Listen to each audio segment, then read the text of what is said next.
Hello guys, kamusta? Namiss niyo ba ako? Hello, sino ka ba? Ay. So, ngayon guys ay ikwento ko yung mga gawaing bahay experience ko.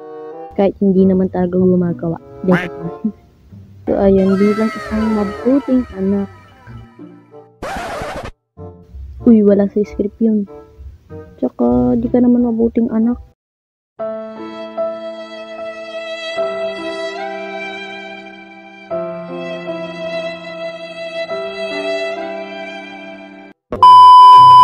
So, ayun no, naranasan nyo naman po siguro na makautusan ng mga magulang nyo, no? Siguro naman, memories nyo na po yung mga rebatan ng mga magulang nyo pag nakahilata lang kayo.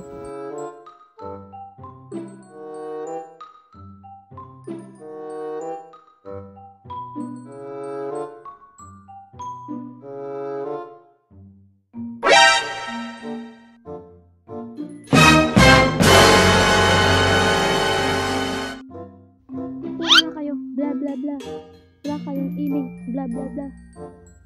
Pag ako talaga, bla bla bla. Ako kasi guys ay medyo katamaran.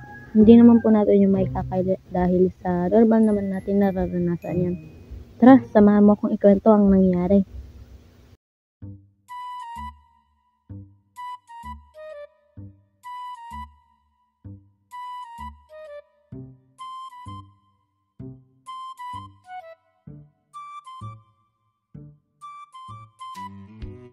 Please anak, bilan mo nga muna ako ng toyo, suka at mantika.